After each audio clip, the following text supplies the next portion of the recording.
Oke, halo teman-teman semua. Selamat pagi. Mohon maaf sekali kemarin kita ada kendala teknis. Jadi untuk salam diri hari Sabtu kemarin kita gantikan pagi ini hari Minggu jam 10. Ya. Ya, kita masih menunggu pembicara kita dulu untuk bergabung. Selamat datang ya saya ucapkan buat teman-teman yang udah gabung di sini. Ya, selamat datang buat teman-teman. Iya, pembicara kita sepertinya sudah gabung, jadi bisa saya invite dulu ya. Undang. Oke. Oke, nah saya ucapkan selamat datang buat teman-teman yang barusan bergabung dan juga selamat datang pembicara kita sudah hadir di tengah-tengah kita. Selamat pagi Mas Erwan, apa kabar? Selamat pagi, Alhamdulillah sehat selalu. Alhamdulillah. Oke, karena ini Mas Erwan sudah bersama kita, untuk mempersingkat waktu kita mungkin bisa langsung mulai aja ya teman-teman. Nah, untuk mulai kita mau sharing dulu. Jadi untuk hari ini pembahasan kita adalah judulnya tentang orang tua tanggap kesehatan mental. Jadi kita akan membahas tentang keluarga dan juga kesehatan mental ya Mas ya. Oke, siap. Iya, nah untuk pembicara kita, kita kenalan dulu dong ya, apa sama pembicara kita. Jadi pembicara kita ini adalah Mas Muhammad Erwansyah, SPSI, MPSI Psikolog. Mas Erwan ini berdomisili di Maguwo Banguntapan, Bantul, Yogyakarta.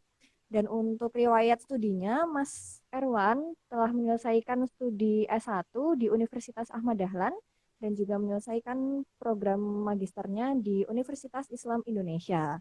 Nah, Mas Erwan ini juga merupakan psikolog pendidikan dan tumbuh kembang anak dan juga merupakan konselor di SMP Muhammadiyah Al Mujahidin Gunung Kidul, sekaligus menjadi dosen prodi psikologi di Universitas Jenderal Ahmad Yani Yogyakarta dan juga Mas Euren ini juga pemilik Owner Achievement Motivation Training Psychology Group atau AMTPG atau AMTPG kali ya kalau bahasa Inggris. Ya, ini untuk profil pembicara kita hari ini. Oke, Mas Erwan. Sudah siap ya buat materinya ya, Mas ya? Oke, siap. Sudah siap. Oke. Ya, bahas tentang orang tua tanggap kesehatan mental. Apa nih kira-kira yang perlu kita ketahui, Mas, buat opening dulu kali ya? Oke. Jadi untuk kesehatan mental pada pagi hari ini, yang ingin saya sampaikan terlebih dahulu kepada teman-teman semuanya, ya, sahabat Tara Kak Diri, untuk kali ini saya ingin menyampaikan di awal opening ini 4 pilar dalam membangun kesehatan mental keluarga di masa pandemi khususnya.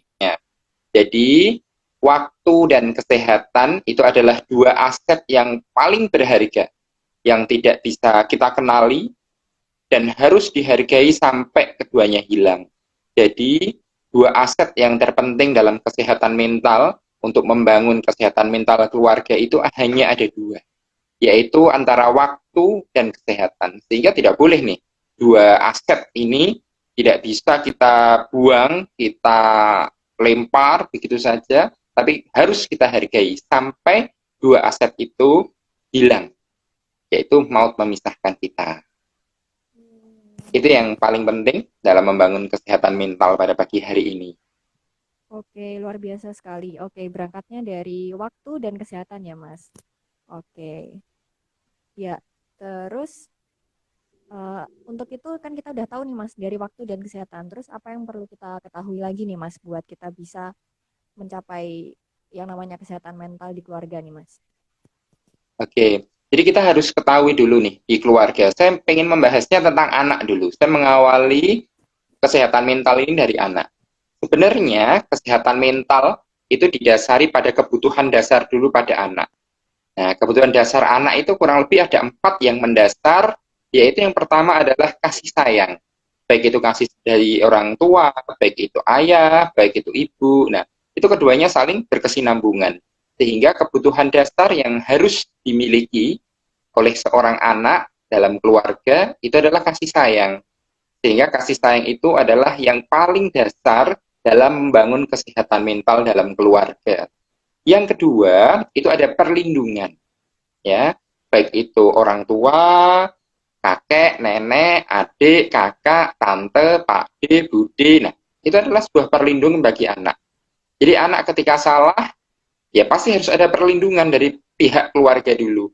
Karena apapun itu yang mampu melindungi anak adalah keluarga. Nggak mungkin kan dari orang lain terus melindungi gitu. Nah, perlindungan kebutuhan dasar anak itu yang paling utama ya, yaitu keluarga. Sehingga kebutuhan dasar anak itu yang pertama tadi kasih sayang, kemudian yang kedua adalah perlindungan. Kemudian untuk kesehatan mental selanjutnya, kebutuhan dasar anak yaitu gizi. Nah, gizi ini sangat menentukan nih, mulai dari kecerdasan, psikomotor, kognitif, afektif. Nah, itu salah satunya gizi. Gizi itu kan sangat berpengaruh, ya, berpengaruh. Baik itu nanti ibunya penyumbang kecerdasan kognitifnya 70%, ayahnya 30%, tapi yang salah satu penyumbang kebutuhan dasar untuk kesehatan mental pada anak itu adalah gizi. Sehingga kita sebagai calon sehat mental nih, mudah-mudahan kita benar-benar sehat mental dalam keluarga, kita harus melihat gizinya, ya, gizi pada anak. Kemudian yang keempat, yang terakhir nih, kebutuhan dasar anak itu adalah stimulasi, ya, stimulusnya harus ada. Stimulasi ini harus dibangun mulai dari keluarga sendiri, baik itu ayah, baik itu ibu. Stimulasi ini bisa dibangun ketika anak itu masih dalam kandungan. Nah, kesehatan mental ini bisa dibangun sejak masih di kandungan. Jadi tidak hanya kita masih udah remaja, udah dewasa, baru kita bangun kesehatan mental. Oh enggak. Kesehatan mental itu bisa dibangun ketika kita masih di dalam kandungan. Bagaimana caranya? Banyak sekali caranya. Sehingga stimulasi-stimulasi itu harus ada dan kita sebagai calon orang tua nih, calon ayah, calon ibu, atau baik yang sudah jadi ayah dan ibu, kita harus tahu nih bagaimana stimulasinya untuk memberikan kesehatan mental agar anak-anak kita nanti sehat mentalnya. Sehingga kita harus tahu nih kebutuhan dasar pada anak dalam sehat mental dalam keluarga. Itu sehingga itu yang harus kita ketahui yaitu kebutuhan dasar. Oke, ya. Jadi 4 pilar kesehatan mental yang perlu kita ketahui tentang anak-anak ya. Berangkatnya dari anak. Anak itu butuh kasih Ya, sayang, perlindungan, gizi, dan juga stimulasi. Nah, terus nih Mas, kan kita betul. udah kenal ya dasarnya tuh itu. Terus untuk kita kenal anak lagi, apalagi Mas yang perlu kita ketahui, Mas? Oke, tentunya kita harus tahu dulu nih cara belajar anak. Nah, cara anak belajar itu seperti apa? Sehingga kita harus menyeimbangkan dalam kita menerapkan 4 hal tadi. Ya, 4 hal tadi kita harus tahu caranya anak kita belajar seperti apa. Yang pertama, pasti kita tahu dong terkait masalah trial and error. Ya, anak itu sering coba-coba. Misal nih, oh ini kok menggunakan HP nggak bisa ya? Menggunakan Instagram, Facebook. Nah, itu kok nggak bisa ya? Sehingga kita harus trial and error nih anak nih. Coba-coba, kadang HP-nya error, kadang nanti HP itu diganting, atau dipukul, atau dibuang. Nah, itu anak bukan salah. Tapi anak itu adalah sedang trial and error. Dia coba-coba. Sehingga kita sebagai orang tua, agar anak itu tetap sehat mental, maka catatannya adalah kita ketika anak tadi ya, anak usia dini terutama golden age tadi, agar kita anak tadi tetap sehat mental, maka kita juga harus mendampingi anak. Kita harus tetap mendampingi anak. Kemudian cara belajar yang kedua, agar anak kita tetap sehat mental, maka anak itu biasanya cara belajarnya imitasi atau meniru, ya, meniru. Sehingga kita sebagai panutannya nih, sebagai ayah, sebagai ibu, calon ibu dan ayah, kita sebagai teladan dulu. Ya, kenapa kita sebagai teladan? Ya, tentunya Allah tidak menuntut kita untuk sempurna, tetapi Allah menuntut kita untuk lebih baik daripada hari yang kemarin. Kan gitu. Jadi Allah itu tidak menuntut kita menjadi orang yang sempurna, tapi Allah menuntut kita untuk menjadi manusia yang lebih baik daripada hari kemarin. Nah, sehingga kita akan menjadi uswatun hasanah dari anak itu akan meniru kita. Oh, hari ini jelek, berarti hari besok kita harus menjadi panutan yang lebih baik lagi. Maka cara belajar anak tadi, cara belajar yang kedua untuk sehat mental, yaitu kita bisa meniru yang lebih baik lagi. Cara yang ketiga nih, agar kita bisa menjadi mengetahui anak belajar sehat mental itu seperti apa. Yang ketiga adalah identifikasi atau menyamakan. Ya, menyamakan persepsi dulu. Menyamakan persepsi antara ayah, antara ibu. Nah, itu yang paling penting. Jadi persamaan persepsi. Bagaimana mengarahkan anak agar tidak bingung nantinya ketika dewasa. Sehingga tahapan-tahapan perkembangan agar anak sehat mental itu harus diperhatikan, yaitu menyamakan. Kemudian yang terakhir, cara belajar anak agar sehat mental itu biasanya ada pelatihan. Pelatihan-pelatihan, mungkin bagian outdoor atau indoor, sehingga anak harus dikenalkan itu. Atau yang paling kita kenali, bukan hanya pelatihan ya, di indoor, outdoor, atau bermain atau jalan-jalan. Refreshing sebentar misalnya, di pantai, di Bonbin, tempat belajar outdoor, atau ke candi. Nah, itu salah satunya cara kita untuk mengajarkan anak tetap sehat mental. Sehingga di situ ada pendampingan-pendampingan khusus. Itu cara belajar anak agar tetap sehat mental. Sehingga belajar bagi anak itu, anak belajar dari segala yang ia dengar, ia lihat dan ia rasakan. Detik demi detik, menit demi menit, tidak ada pengalaman yang akan lenyap pada si anak tadi. Kecuali hanya tertutupi oleh pengalaman berikutnya. Itu belajar bagi anak. Oh gitu. Berarti gini ya Mas, kita itu perlu tahu bagaimana anak belajar supaya orang tua itu bisa memastikan sebenarnya gimana sih caranya untuk biar keluarga itu sehat mental tuh tahu dulu anak itu belajarnya gimana. Jadi ketika mengajarkan atau atau mau mengarahkan agar keluarga itu sehat mental dari situ gitu ya Mas maksudnya. Betul sekali. Sehingga Oke. kita harus mengetahui itu siapa yang benar-benar sehat mental. Oh ya, oke. Oke, terus kalau ini udah tahu dari anaknya, Mas. Kira-kira kalau dari orang tua gimana, Mas?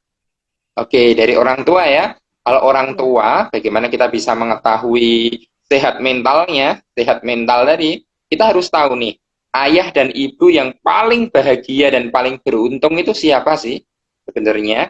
Jadi kan kita harus tahu nih, kadang-kadang kita pengen bahagia, kita pengen beruntung. Nah, perspektif dalam kesehatan mental ini siapa? Ayah dan ibu yang paling beruntung itu.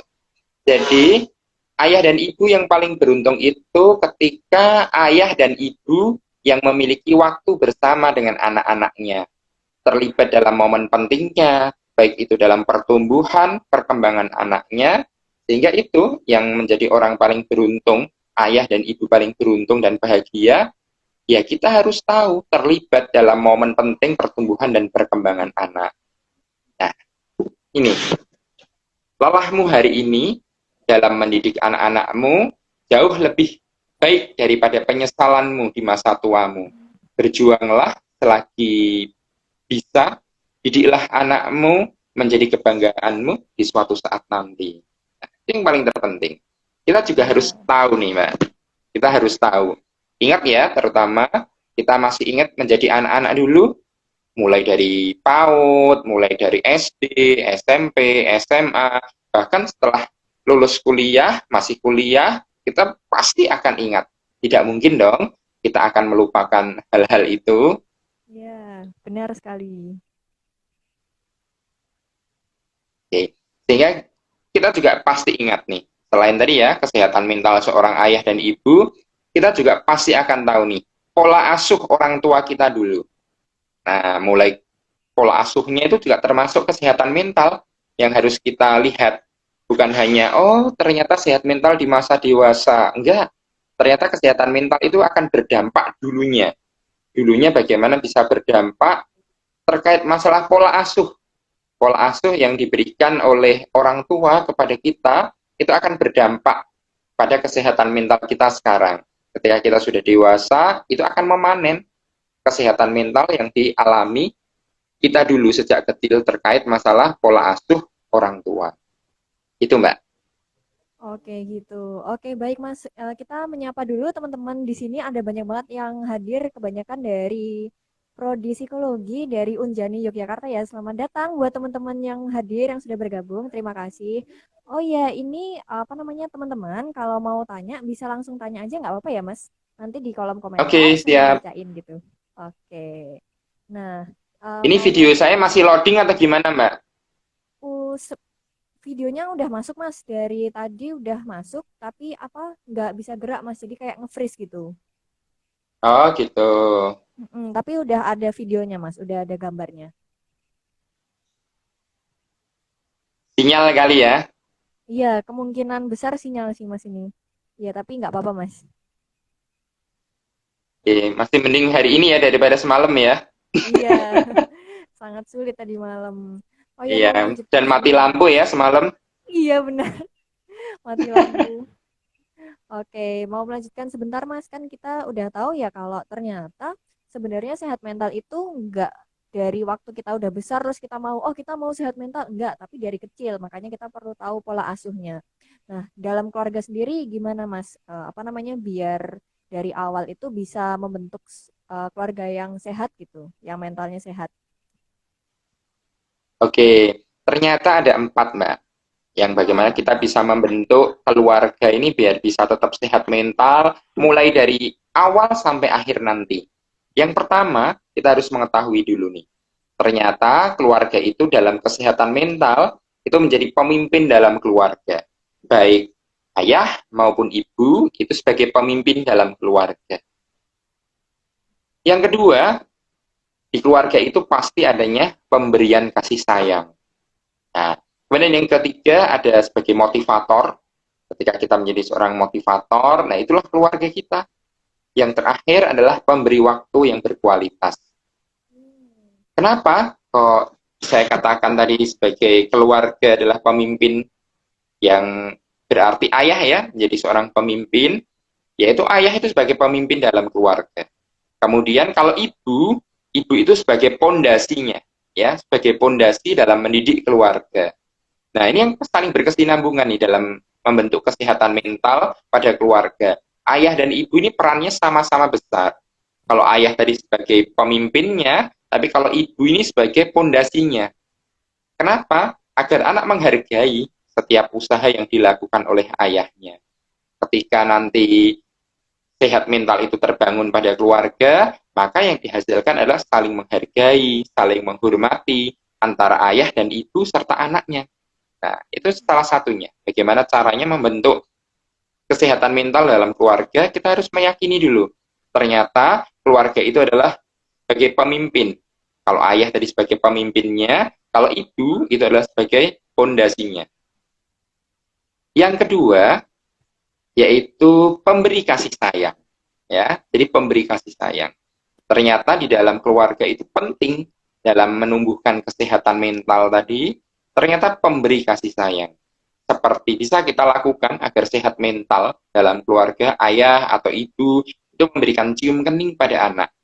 Nah, itu salah satu yang hal sepele, tapi ketika dilakukan dampaknya sangat besar untuk anak. Sehingga akan tumbuh rasa kasih sayang sampai nanti ketika dewasa. Anak itu tumbuh dekat dengan ayah dan ibunya, maka hal-hal kecil tadi harus diperhatikan.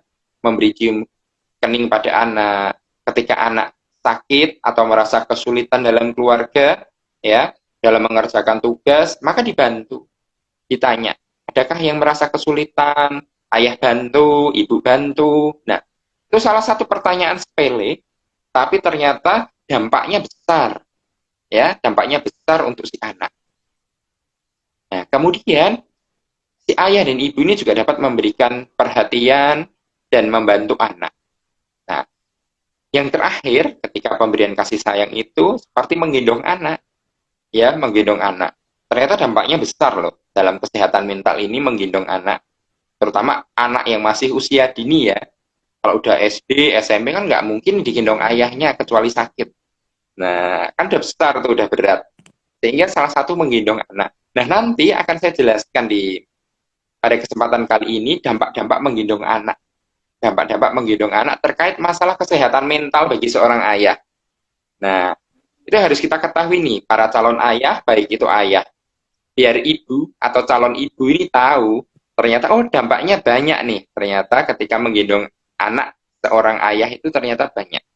Nah, nih, saya akan menjelaskan, apa sih dampaknya ketika seorang ayah menggendong anaknya terkait masalah kesehatan mental. Ternyata dalam sebuah penelitian yang dilakukan di University of New Jersey, ternyata seorang ayah yang banyak berinteraksi ya dengan anaknya. Jadi si anak banyak berinteraksi dengan ayahnya atau ayahnya banyak berinteraksi dengan anaknya, si anak akan memiliki IQ, tingkat intelijensi yang lebih tinggi dibandingkan anak yang kurang berinteraksi dengan ayahnya. Nah, hebat kan? Ternyata dampak positif untuk menggendong anak itu berdampak besar. Baik itu kesehatan mental anak, baik itu kesehatan mental ayah, ibu, dan yang paling penting adalah akan meningkatkan tingkat intelijensi yang lebih tinggi pada anak. Itu Mbak. Wah, luar biasa sekali ya. Ternyata hal yang sederhana seperti menggendong itu ternyata luar biasa sekali dampaknya. Ya, ini kita jadi Betul nambah pengetahuan sekali. baru nih. Oke, Oke. buat Saya teman-teman lanjutkan yang ya. mau bertanya, mau mengingatkan Oke, buat boleh teman-teman ya. yang mau bertanya, boleh langsung aja tulis di kolom komentar. Nanti kami bacakan dan akan langsung dijawab oleh Mas Erwan gitu. Mungkin sambil menunggu bisa dilanjut dulu aja Mas, nggak apa-apa. Oke, kalau tadi dampak menggendong anak ya jadi seorang ayah. Nah, ini yang kedua. Kalau tadi meningkatkan intelijensi, kalau yang kedua ini menggendong anak akan meningkatkan kelekatan ayah dan bayi dan membuat bayi ini terbiasa di dekat ayahnya. Jadi tidak terdekat terus dengan ibunya, tapi dengan ayah ini dia pasti akan berdampak positif, yaitu dekat dengan si bayi tadi atau si anak, sehingga akan tumbuh kesehatan mental itu sejak lahir si anak. Nah, ini yang ketiga yang kabar menggembirakan. Kabar yang menggembirakan bagi seorang ayah atau calon ayah yang harus diketahui. Untuk kesehatan mental, itu juga harus ada namanya happiness. Ya, bagaimana kita bisa senang pada diri sendiri. Nih, yang ketiga nih. Ternyata level ketampanan para ayah yang menggendong anaknya itu akan meningkat 100% loh. Nah, bagi kamu nih, bagi laki-laki atau calon ayah atau yang sudah menjadi ayah, kenapa sih kok harus menggendong anaknya? Ternyata ayah super itu yang mau menggendong anaknya. Baby wear that's of cool. Nah, ini salah satunya. Level ketampanan para ayah yang menggendong anaknya itu akan meningkat 100% loh. Nah, itu kabar gembira bagi kita kan, bagi seorang ayah atau calon ayah. Oke. Masih lagi untuk kesehatan mental nih. Kenapa ayah kok sering menggendong anaknya? Bahkan itu bisa meningkatkan kesehatan mental pada diri keluarga kita. Anak akan tumbuh dengan perasaan dicintai oleh orang tuanya. Figur ayah yang disayang keluarganya akan terbawa hingga kelak ia dewasa. Jadi mindset anak ketika sudah dekat dengan ayahnya, maka akan tumbuh ketika dewasa nanti. Sehingga kesehatan mental itu akan tumbuh sampai dewasa. Bahkan sampai anaknya itu besok sudah menikah, sudah punya anak, sudah menjadi kakek nenek, mindsetnya akan tumbuh. Baik itu mindset positif untuk ibunya atau ayahnya sudah jadi kakek nenek akan tumbuh positif. Sehingga kesehatan mental itu akan terbangun sampai nanti di usia lanjut. Ya, usia sudah lansia itu akan tumbuh dan akan berkembang nantinya ketika sampai usia-usia lansia itu. Jadi tidak hanya di faktor dalam kandungan, usia dini, SD, SMP, bahkan nanti kesehatan mental itu akan berakhir nanti ketika di usia lansia. Itu. Oh begitu ya, luar biasa sekali. Ini ada fakta yang luar biasa ya. Ternyata kalau ayah gendong anak itu jadi kalau ada alat ukur ganteng meter gitu mungkin ganteng max gitu ya jadinya ya Mas ya. Betul sekali. Nah, Ya ini ya salah satu, Mbak, oke. yang akan saya sampaikan terkait masalah kutipan dari Ali bin Abi Thalib. Kadang-kadang kita menyatakan bahwasannya kesehatan mental itu seperti ini, seperti itu. Tapi ternyata Ali bin Abi Thalib dalam memperlakukan kesehatan mental untuk keluarga itu tidak memaksa, ya. Jadi anak ini pengen apa? Gitu. Jadi tidak pernah dipaksa. Oh kamu harus ini, kamu harus itu. Ternyata kutipan dari Ali bin Abi Thalib ini, jangan memaksa anakmu untuk menjadi seperti kamu. Misal nih, saya nih sebagai psikolog, wah anak saya besok juga harus jadi psikolog. Enggak. Ini kata Ali bin Abi Thalib, jangan memaksa seperti kamu. Karena mereka tidak terlahir di zamanmu. Mungkin saya dulu, 10 tahun yang lalu, saya pengen menjadi seorang psikolog. Nah, mungkin besok psikolog sudah berbeda lagi, trennya sudah berbeda lagi. Atau menjadi seorang dosen, ternyata besok zaman anak saya sudah dewasa, ternyata trennya bukan itu, zamannya sudah bukan itu. Sehingga Ali bin Abi Thalib ini luar biasa, mengajarkan kita untuk sehat mental dalam keluarga ini tidak boleh memaksa dalam keinginan anak. Karena mereka ini memang terlahir bukan di zamanmu. Sama seperti dulu kita misalnya ayah ibu kita hanya pakai sepeda motor atau pakai sepeda ontel. Tapi kalau zaman sekarang, kalau kita berlakukan, kita lihat kan sudah pakai mobil. Nah, karena mereka zamannya sudah berbeda. Nah, kita tidak bisa memaksakan. Dulu zaman bapak ibu kita, dulu belajar masih menggunakan pensil, masih buku. Kalau kita mungkin sudah berubah kan? Mungkin ada HP, ada laptop, ada iPhone, nah, dan lain sebagainya. Bagaimana caranya? Atau yang lain deh, yang paling terkini, karena COVID ya. Kalau dulu kita harus bertatap muka, ya kan? Harus bertatap muka. Kalau pelatihan harus tatap muka. Kalau ospek, mahasiswa baru, itu harus tatap muka, outbound, dan macam-macam. Tapi sekarang, outbound virtual pun bisa loh. Ya nggak? Nah, itu salah satu Menarik kemajuan. ini. Sehingga Ali bin Iya, Abi iya. Thalib ini menegaskan kepada kita, jangan disamakan dong. Jangan disamakan zamanmu sama zamanku. Karena zaman kita sudah berbeda. Nah, itu luar biasa dari kutipan Ali bin Abi Thalib ini.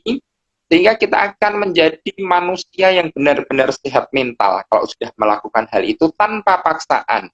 Nah, jadi saatnya kita nih untuk menjadi manusia yang sehat mental, jadinya kita tidak boleh saling memaksa.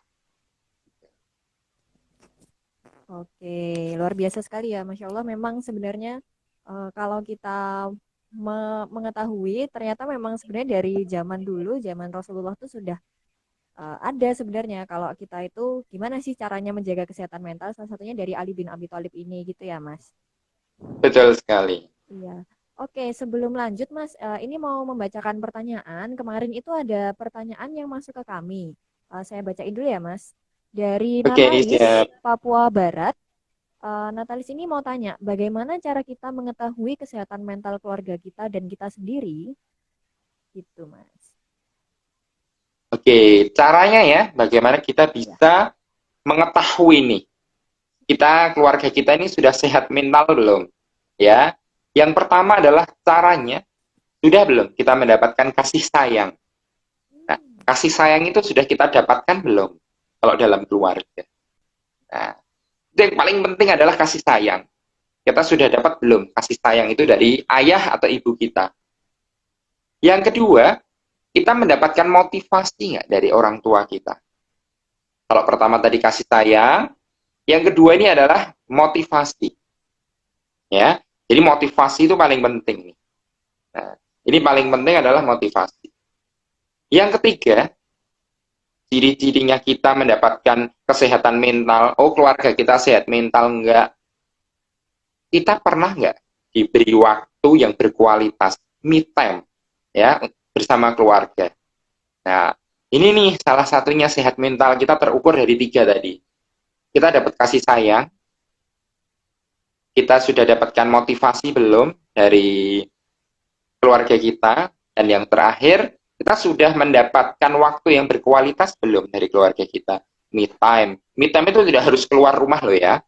Jadi kita di dalam rumah, makan bareng, ngopi bareng, nonton TV bareng, sholat berjamaah di rumah, atau ngaji bareng. Itu namanya me time. Ya, memberi waktu yang berkualitas. Jadi me time itu tidak harus kita keluar rumah, main, piknik, enggak. Tapi ternyata me time yang berkualitas juga ada di dalam rumah. Kita makan bersama, ngopi bareng, nonton TV bareng. Nah, ya kan? Itu salah satu yang sebagai tanda kita kesehatan mental ada di situ. Oke. Bisa Oke. dilanjut pertanyaan ini barangkali sudah ada, Mbak. Oke, iya pertanyaannya baru itu dulu. Buat teman-teman, kami mau menyapa lagi. Selamat datang buat teman-teman yang barusan gabung. Silakan buat teman-teman semua kalau ada yang ingin ditanyakan, boleh langsung aja tulis di kolom komentar. Nanti kami akan langsung bacakan dan akan langsung dijawab oleh Mas Erwan. Gitu. Oke, mungkin Oke, bisa lanjut Mas. Kan tadi kita udah tahu siap. nih ada pesan dari Ali bin Abi Thalib. Terus apalagi nih yang kita perlu ketahui Oke. gimana caranya biar Kalau tadi ya, kita kalau tetap tadi sudah dari Ali bin Abi Thalib, kemudian saya akan melanjutkan. Ya, ternyata kalau tadi yang sebagai motivator tadi ya, on yang ketiga itu adalah motivator. Bagaimana langkah-langkahnya? Sehingga kita harus sehat mental itu ada 4 langkahnya. Yang pertama kita harus menjadi orang yang betul-betul kerja keras, ya, betul-betul kerja keras. Nah, sehingga kita harus menjadi suri tauladan untuk anak-anak kita nanti, ya. Bagaimana kita bisa kerja keras. Yang kedua adalah kita bagi kerja cerdas, ya. Pertama adalah kerja keras, kemudian kerja cerdas. Kerja cerdas itu dalam artian bagaimana kita bisa memanage waktu dengan baik. Memanajemen waktu untuk keluarga, untuk pekerjaan, untuk bersosial. Nah, itu yang harus kita lakukan. Jadi kerja cerdas itu. Jadi kita benar-benar cerdas dalam memanajemen waktu. Baik itu tadi ya 3 hal, baik itu dalam pekerjaan maupun untuk keluarga dan lain sebagainya. Sehingga itu yang harus kita lakukan, ya, menjadi kerja cerdas. Yang ketiga adalah menjadi kerja ikhlas. Kerja ikhlas ini yang paling penting. Ya, disitulah kita diuji iman kita, ya, diuji oleh Tuhan, itu diuji. Bagaimana kita mengerjakan segala sesuatu dengan ikhlas. Kalau tidak ikhlas, ya otomatis dongkol yang kita dapatkan. Nah, sehingga 3 hal tadi. Yang terakhir, ketika kita sudah menjadi motivator untuk keluarga kita, agar kita bisa sehat mental, selain kerja keras, kerja cerdas, kerja ikhlas, dan yang terakhir adalah kerja tuntas. Ternyata jadi kerja keras, cerdas, ikhlas, semuanya itu harus tuntas. Tidak hanya setengah-setengah, seperempat, sepertiga, enggak. Tapi semuanya setidaknya kita harus tuntas. Bagaimana kita tuntasnya? Tadi kita harus kerja keras, cerdas, ikhlas, dan tuntas. Keempat ini saling berkesinambungan. Kalau adalah salah satu yang gagal, maka pasti kerja kerasnya tidak akan dihargai oleh orang lain. Karena kita tidak ikhlas. Kalau kita sudah kerja ikhlas, keras, kalau kita tidak cerdas, pasti akan bermasalah pada keluarga kita. Nah, jadi keempat ini, ya, itu harus berkesinambungan dengan baik. Kalau enggak, pasti akan gagal di antara salah satunya tadi. Kemudian, on yang terakhir nih. On yang terakhir tadi adalah memberi waktu yang berkualitas. Seperti mengajak anak bicara tentang aktivitas di sekolah. Nah, bagaimana tadi di sekolah, bagaimana tadi di kampus. Nah, itu salah satu cara kita untuk meningkatkan kualitas kesehatan mental. Barangkali anak ini adalah anak yang tertutup, anak yang tidak mau bercerita kepada kita sebagai orang tua. Maka kita sebagai orang tua harus paham dong, bagaimana caranya menggali agar anak ini tetap sehat mental. Nah, tadi ketemu dengan teman-temannya namanya siapa? Tadi bagaimana di sekolah mainan apa? Tadi bu guru namanya siapa? Nah, jadi udah salim belum sama Mbah Uti, Mbah Kakung sebelum berangkat? Nah, itu salah satu hal-hal yang sepele, tapi itu yang bisa meningkatkan kesehatan mental pada anak sejak dini. Nah, itu loh hal-hal yang sepele ya. Kemudian yang kedua adalah mungkin ini adalah musim dingin, mungkin anak kecil itu butuh diselimuti waktu tidur. Nah, itu salah satu untuk meningkatkan kesehatan dan kedekatan kita kepada anak-anak kita. Dan yang terakhir contohnya seperti bermain di taman. Kita temani, ya. Tidak hanya kita sibuk main gadget, anak disuruh main sendiri. Nah, tapi kita harus nemenin, ya.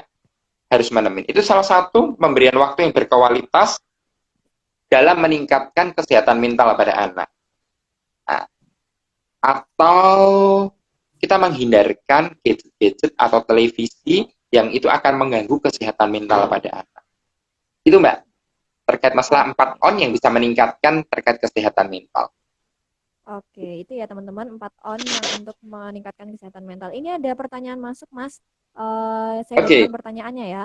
Apa yang harus dilakukan apabila kita kurang mendapatkan kasih sayang dan lainnya dari orang tua?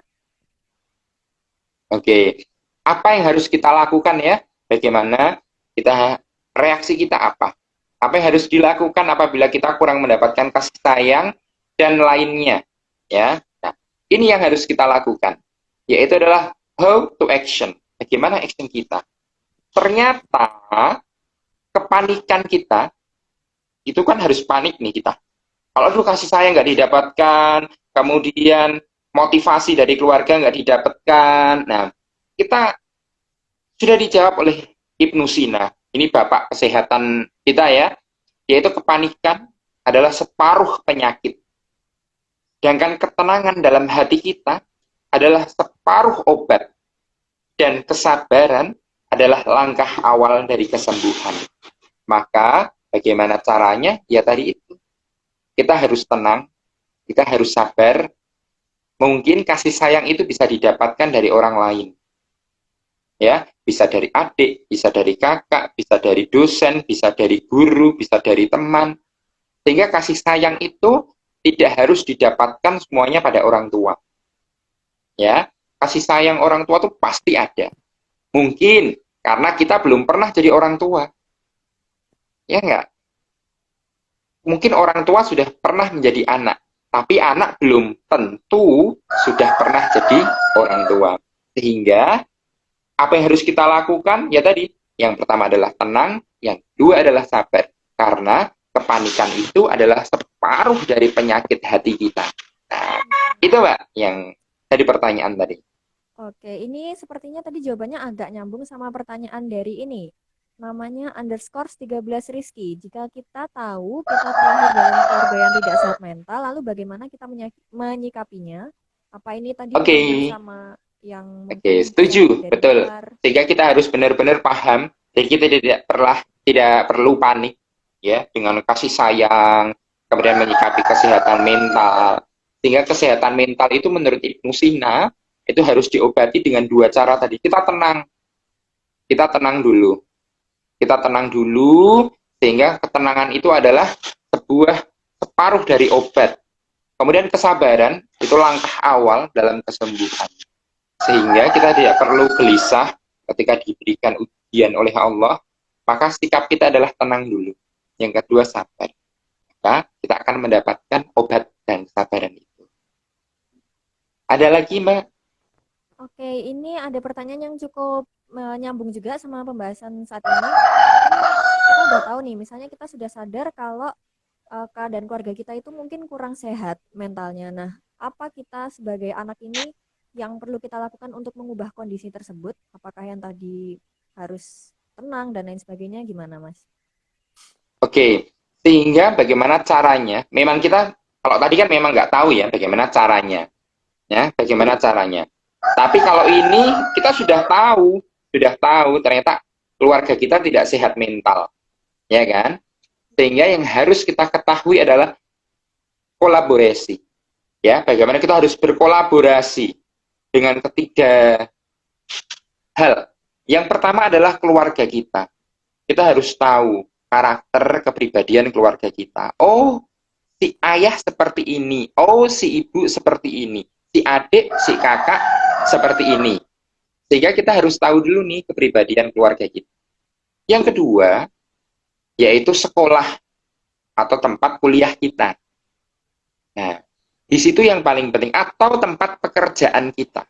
Tempat kita bekerja. Kita tahu, oh ternyata karakter dosennya seperti ini, karakter temannya seperti ini, partner kerjanya seperti ini. Sehingga kita akan tahu bagaimana kita bisa menumbuhkan kesehatan mental selain di keluarga. Dan yang ketiga adalah lingkungan, bagaimana kita bisa tinggal di situ, yang dekat rumah. Nah, jadi ketiga ini harus saling berkesinambungan antara keluarga, sekolah, dan lingkungan. Nah, itu yang paling penting ketika kita sudah mengetahui keluarga kita ini tidak sehat mental. Sehingga ketiga tadi harus benar-benar dikolaborasikan. Oke, cukup Mbak, apalagi? Barangkali Oke, teman-teman semua ya. mau tanya, boleh? Ya, ini teman-teman masih ada yang tanya. Ini ada pertanyaan yang cukup nyambung ya dari Mas AKMDK. Sebentar. eh, Mas Akmal Dika bertanya nih, biasanya seorang ayah itu terlihat misterius bagi anaknya. Nah, dampak kalau ayah itu kelihatan misterius itu apa dan gimana cara memulainya biar bisa hangat? Sama ini cukup nyambung sama dari via underscore Nur Cahyani. Mau tanya, bagaimana kalau seorang anak itu tumbuh tanpa sosok seorang ayah? Gimana cara menutupi kekurangan pada anak tersebut yang dibesarkan tanpa ada ayah gitu? Oke, berarti ini adalah temanya tentang ayah ya pertanyaannya. Ya, ayah. Oke, memang hampir setiap anak itu akan memandang ayahnya itu adalah ayah yang galak, ayah yang jahat, gitu ya. Gitu. Mungkin itu adalah pilihan apa pandangan-pandangan anak ya, pandangan anak. Tapi bagaimana kita bisa membangun ya, bisa membangun menjadi seorang ayah yang bersahaja, ayah yang bisa bersahabat dengan anaknya. Nah, itu adalah cara yang mudah sebenarnya, ya, cara yang mudah. Bagaimana caranya? Ya kita harus tahu dulu ilmunya. Bagaimana caranya bisa bertahap tumbuh kembang anak itu harus tahu. Sehingga salah satu caranya adalah ayah itu sebagai pemimpin keluarga. Nah, yang saya awali tadi, ternyata ayah itu menjadi seorang pemimpin keluarga. Wajar dong kalau ayah itu adalah bikin tegang, kemudian kelihatan galak gitu. Tapi ternyata itu kan hanya terlihat saja. Belum tentu loh ayah itu juga galak ketika dia galak. Nah, kalau galak itu kan kesannya. Sehingga salah satu yang harus kita sadari adalah ayah itu adalah sebagai pemimpin keluarga. Sedangkan ibu adalah sebagai pondasi dalam membangun keluarga. Nah, itu yang paling penting. Sehingga seorang ayah tadi harus tahu, oh ternyata walaupun galak, walaupun ayahnya itu keras, tapi pasti seorang ayah itu punya kasih sayang sedikit kepada anak-anaknya. Sehingga kita harus tahu, oh ternyata watak ayah itu seperti ini, watak ibu itu seperti ini. Nah, itu yang paling penting. Kemudian, tadi pertanyaan yang kedua, bagaimana kalau seorang anak itu dibesarkan tanpa ayah? Ya, ternyata sudah tanpa ayah.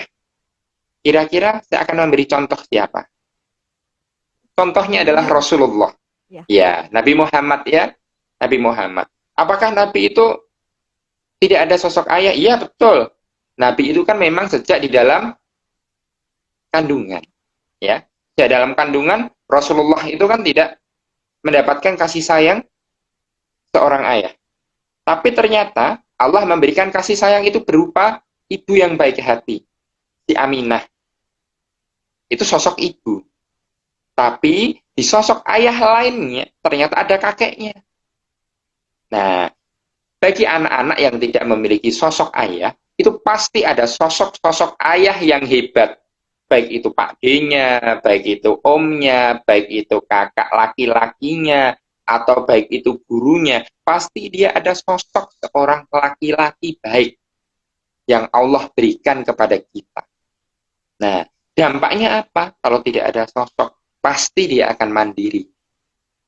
Ya, kalau sisi negatifnya jelas ada, ya jelas ada. Tapi kita ambil untuk dalam membangun kesehatan mental ini kita harus memberikan sisi positifnya, ya pasti akan lebih mandiri, ya pada sosok anak tadi yang tanpa dibesarkan oleh seorang ayah. Itu jawaban kedua pertanyaan tadi. Oke, ini masih ada sekitar 5 menitan, Mas. Mungkin ada Oke, eh, closing statement mungkin, Mas. oke, saya lanjutkan ya. Ya, dilanjutkan dulu nggak apa-apa. Oke, saya lanjutkan. Kalau tadi sudah terkait masalah Ibnu Sina dan Ali bin Abi Thalib, kemudian saya akan mengkaitkan tentang go action tadi sudah ya. Go action tadi bagaimana kita caranya, kemudian bagaimana kita bisa mengkolaborasikan agar kita tetap sehat mental, baik itu di keluarga, maupun itu di sekolah atau lingkungan pekerjaan kita, dan yang terakhir baik itu di lingkungan. Kemudian, hal apa yang dapat dilakukan nih oleh seorang ayah, ibu, calon ayah, calon ibu, untuk meningkatkan kesehatan mental pada anaknya? Tentunya adalah pendidikan agama, keluarga, dan sekolah. Itu harus kita perhatikan betul agar anak-anak kita nanti sehat mentalnya. Karena kesehatan mental itu dipupuk, dibangun, itu bukan setelah anak lahir, tapi sebelum lahir, masih di kandungan, itu pun juga akan merasakan sehat mental, ya, sehat mental di situ. Kemudian langkah yang kedua adalah bangun komunikasi positif dan efektif. Nah, komunikasi itu dibangun melalui keluarga kita, ya. Bagaimana cara ngomongnya, bagaimana kita bisa berkomunikasi santun kepada anak, tidak dibentak oleh ibu dan ayahnya si anak ini, sehingga ada komunikasi-komunikasi positif kepada anak. Kemudian yang ketiga ada empati, ya. Empati sama simpati tentunya berbeda. Kalau ini adalah hal yang dilakukan oleh orang tua kepada anak, cukup empati kepada anak. Kemudian ada relate, kemudian ada totalitas, bagaimana kita bisa mendidik anak-anak kita. Nah, ini yang paling terpenting, ya. Dan yang terakhir, untuk mengakhiri pertemuan pada hari ini, saya akan mengutip dalam Quran surat Al-Anfal, bagaimana kita bisa menjadi seorang yang sehat mental. Saya ambil kutipan dari Quran surat Al-Anfal ayat 28. Dan ketahuilah bahwa harta dan anak-anakmu hanyalah sebagai cobaan. Dan sesungguhnya di sisi Allah lah pahala yang paling besar. Itu yang paling penting dalam meningkatkan kesehatan mental bagi kita semua dalam keluarga, sehingga kita bisa mengambil hikmah dari Quran surat Al-Anfal ayat 28 tadi.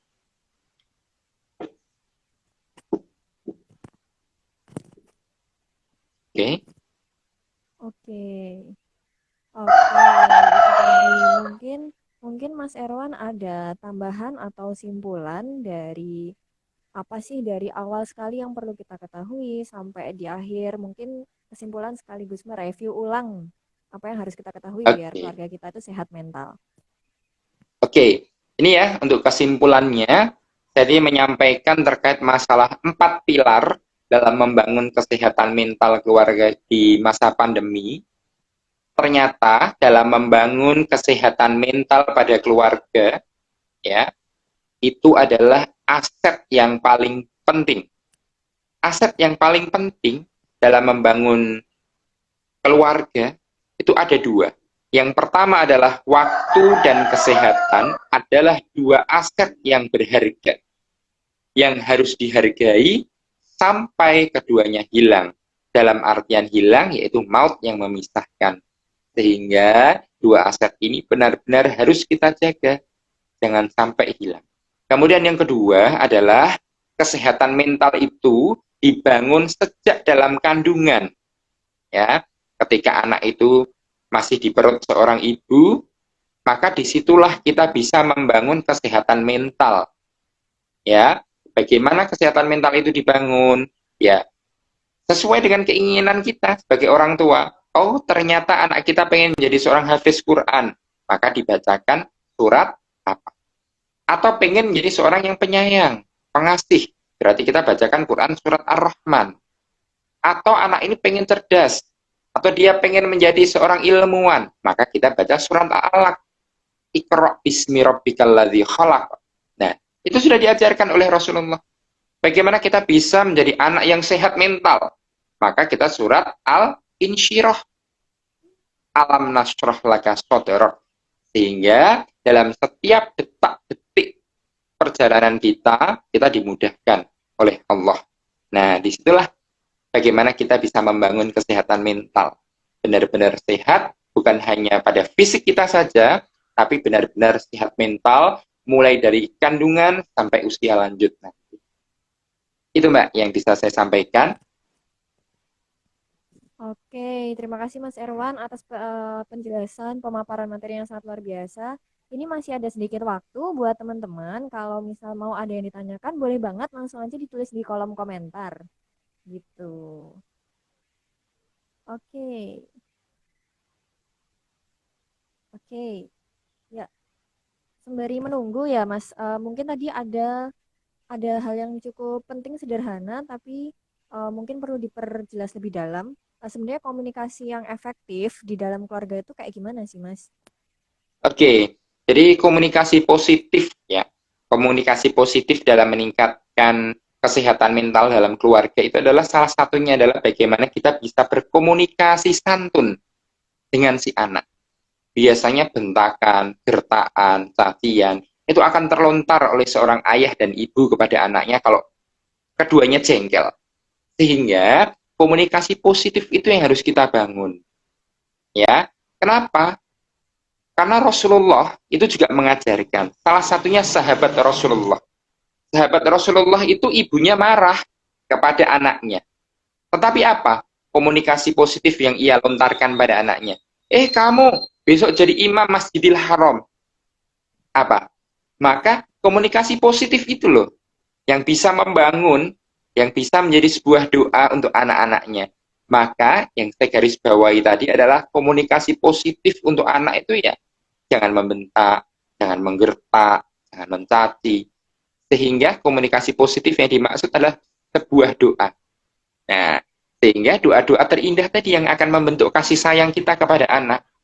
Nah, dari situ saya bisa mengambil contoh tadi yang sahabat Rasulullah tadi. Ternyata seorang ibu yang marah besar kepada anaknya, tapi ibunya bukan menggetak, bukan membentak, tapi justru bentakan menjadi sebuah doa yang diijabah oleh Allah dan Rasulullahnya, sehingga beberapa tahun kemudian ternyata anak itu menjadi seorang imam Masjidil Haram yang dulu bisa kita saksikan bersama. Nah, itu salah satunya untuk memperjelas komunikasi positif itu apa. Ternyata positif apa? Komunikasi positif itu adalah komunikasi yang santun. Ya, ya. Ya, karena kata-kata adalah doa ya, Mas. Oh, ini ada yang Betul sekali. apa? Nyambung nih, Mas. Dari Nila underscore Ardiati. Nah, kalau tadi kan kita udah bahas gimana komunikasi efektif, Mas. Nah, kalau ini, bagaimana cara mengatasi pada anak yang jarang berkomunikasi dengan orang tua dan dia itu lebih nyaman berada di luar? Gimana, Mas? Oke, berarti itu salah satunya adalah orang yang tertutup, ya kan? Orang yang tertutup. Jadi saya sudah menyampaikan, ternyata hal yang paling sepele dalam mengatasi orang yang tertutup itu kita harus menggunakan 5W1H tadi. Ya, 5W1. Terutama kita sedang apa? Ya enggak? Biasanya kan kita ditanya nih sama pacar kita. Kamu sedang apa? Udah makan belum? Kan gitu ya. Pertanyaan anak muda itu kan. Ya enggak, Mbak? Iya, kayaknya, Mas. Oh iya, kayaknya. Ini udah tua atau masih muda nih ya? Kok iya kayaknya? Saya masih semester 5, Mas. Oh, berarti udah dewasa ya? Ya, dari usianya sudah. Semoga usia mentalnya juga nggak jauh, Mas. Oke, jadi kadang-kadang itu pertanyaan yang sepele, tapi itu akan meningkatkan dan membuka diri kita untuk terbuka. Sedang apa? Kemudian tadi di sekolah untuk ngapain? Tadi gimana kuliahnya? Pasti akan anak mencoba untuk terbuka kepada kita sebagai orang tua. Nah, itu harus kita bangun sejak dini. Bukan kita membangun besok ya kalau sudah sekolah, enggak, tapi sejak dini. Tadi sedang apa, bagaimana tadi pelajarannya, ada kesulitan apa, tadi main apa, tadi di sekolah makan apa. Nah, itu yang paling penting, yang harus kita terapkan setiap harinya seperti itu. Sehingga nanti anak ini akan terbiasa terbuka kepada orang tuanya. Itu Mbak, jadi sebuah kebiasaan kita yang harus kita lakukan, hal-hal sepele yang kadang itu akan membuat perubahan dalam hidup kita, kita sehat mental, agar kita tidak menjadi orang yang tertutup. Oke, ya luar biasa sekali pemaparan materi dan juga jawaban-jawaban dari Mas Erwan. Semoga menjawab pertanyaan teman-teman semua ya. Ya, karena ini waktunya sudah hampir habis. Kalau boleh saya review ulang dari pernyataan Mas Erwan dari tadi, ada dua hal. Pertama, ada dua hal utama yang perlu kita sadari bahwa bagaimana sih caranya kita menjaga kesehatan mental di keluarga. Yang pertama itu kita jangan lupakan bahwa yang terpenting itu adalah kesehatan diri kita dan yang kedua adalah waktu yang kita miliki bersama keluarga. Kemudian ada 4 pilar kesehatan mental. Yang pertama ada kasih sayang, kedua perlindungan, ketiga gizi, dan yang keempat adalah stimulasi. gitu. Nah, untuk bagaimana cara melakukannya itu bisa dengan komunikasi, bisa dengan pendidikan agama, keluarga dan sekolah yang kuat. Kemudian ada komunikasi efektif, ada empati dari orang tua, kemudian harus relate dan juga total gitu ya Mas Erwan ya. Betul. Oke. Ya, mungkin dari Mas Erwan mau ada tambahan pesan terakhir nih buat teman-teman semua, buat sahabat Taraga Diri. Oke, sehingga terakhir ya, jadi Ya, untuk menumbuhkan kesehatan mental ini kita benar-benar harus trial and error. Kita harus benar-benar mencoba, ya. Kalau istilah Jawa itu ojo wani-wani nyobo nek ora wani. Nah, jadi kita benar-benar ya harus berani. Kita benar-benar harus trial and error sehingga itu akan mendapatkan sebuah pengalaman yang berharga dalam hidup. Karena kesehatan mental itu harus dilatih, tidak datang tiba-tiba.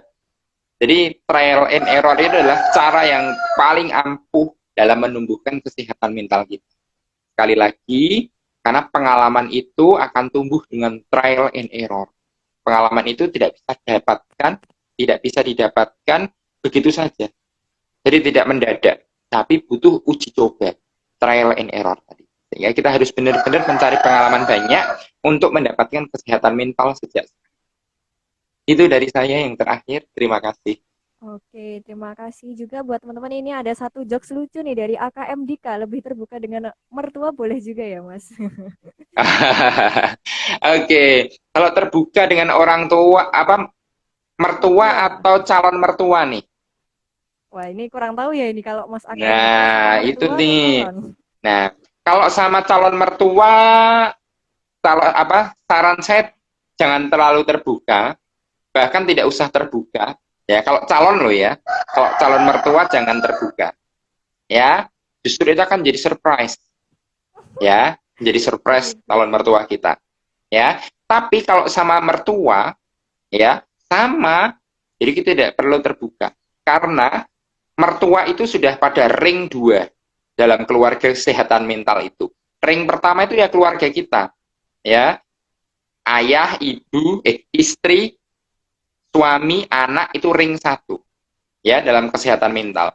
Kesehatan mental yang kedua ringnya adalah mertua, bapak ibu kita. Nah, itu ring 2 ya, ring 2-nya di situ. Ring 3-nya adalah Pak D, Bude, Om, Tante, itu ring 3. Ring 4 yang paling luar adalah tetangga kita. Hmm. Tetangga kita. Nah, kalau misalnya dosen, guru, nah itu siapa? Ya itu masih ring 4. Tidak ada hubungan kita dengan keluarga kita. Kita hanya kenal. Nah, itu termasuk ring 4. Tapi kesalahan kita dalam menumbuhkan mental, kita asal curhat pada ring 4. Ya nggak? Wah, ini curhat sama ini, sama itu. Sehingga kita curhat benar-benar yang harus dicurhati, yang harus benar. Contoh, psikolog. Ya nggak? Itu adalah memang tempat mereka curhat. Teman dekat, sahabat. Sehingga ada hal-hal yang harus kita jaga di situ. Ada asas kerahasiaan. Oke, Begitu. iya begitu menarik sekali ya. Ini ada tambahan sedikit buat closingnya. Ya, terima kasih banget buat teman-teman semua yang sudah hadir di sini. Karena ini waktunya sudah habis, jadi mohon maaf sekali teman-teman, kita harus segera mengakhiri. Ya, buat Mas Erwan juga terima kasih sekali Mas atas materinya hari ini luar Sama-sama. biasa dan sangat menambah wawasan sekali, menambah pengetahuan. Ya. Oke, kalau gitu terima kasih buat Mas Erwan dan teman-teman semua. Terima kasih sudah hadir di Salam Diri kali ini. Silakan teman-teman menunggu lagi kabar di Taraga Diri. Pokoknya stay tune terus, pantengin terus Instagramnya. Tentunya kami bakalan ada informasi-informasi lebih menarik tentang kesehatan mental ke depannya. Terima kasih buat teman-teman. Mohon maaf atas segala kesalahan dan kekurangan. Terima kasih sekali lagi buat Mas Erwan. Sekian dari kami. Sama-sama. Wassalamualaikum warahmatullahi wabarakatuh. Waalaikumsalam warahmatullahi wabarakatuh. Ya, terima kasih.